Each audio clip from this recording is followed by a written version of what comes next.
सहारा। क्या बात है सुधा, तुम कुछ परेशान सी लग रही हो। ऑफिस से घर लौटे मोहन ने चाय पीते हुए अपनी पत्नी से पूछा, कैसे बताऊं, ये क्या सोचेंगे। बता भी नहीं सकती और बताए बिना रह भी नहीं सकती।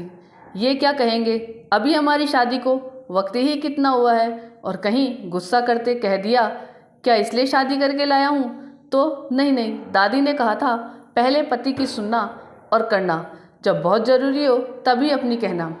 जी कुछ नहीं, वो थोड़ी सी थकान है, सुधा बोली।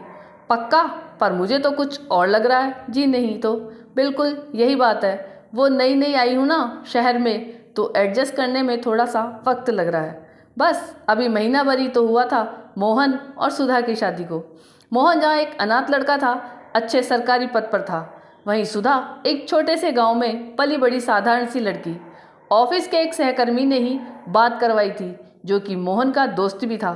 सुधा के पिता को भी मोहन और उसकी नौकरी, शहर में अपना घर देखकर तसल्ली थी, सो उन्होंने मोहन से सुधा की शादी करवा दी। मोहन ने सुधा के हाथों को पकड़ पास बैठाते हुए कहा, देखो सुधा, हम दोनों पति पत्नी हैं, एक दूसरे के जीवन साथी। अगर खुशी साथ बांटने का हक हमें साथ है, तो गम या दर्द भी साथ बांटने होंगे। चलो अब बताओ, आखिर क्या बात है। मोहन के प्यार और अपनेपन के स्पर्श को पाती सुधा रोते हुए बोल पड़ी। वो गांव से पिताजी का फ़ोन आया था सुबह, दादी बहुत बीमार है। मैंने आपको बताया था ना कि माँ तो बचपन में ही मुझे छोड़कर भगवान के पास चली गई। तब से दादी ने मुझे माँ का भी प्यार दिया और मेरी परवरिश में कोई कमी नहीं होने दी। पढ़ाई में, घर के कामकाज, जो कुछ सीखा वो दादी के कारण।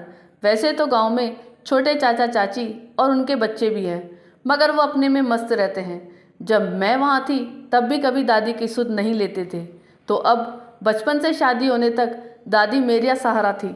हर तरह उस कदम पर जहाँ एक लड़की को माँ या सहेलियों की जरूरत होती है। बुढ़ापे में उन्हें अकेले चलने में परेशानी होती है, जाने कैसे वो बाथरूम तक कहकर वो रो पड़ी। अब पिताजी अकेले कैसे। ओ तो ये बात है, तो इसमें रोने वाली क्या बात है सुधा, तुम्हें तो बहादुरी से काम लेना चाहिए।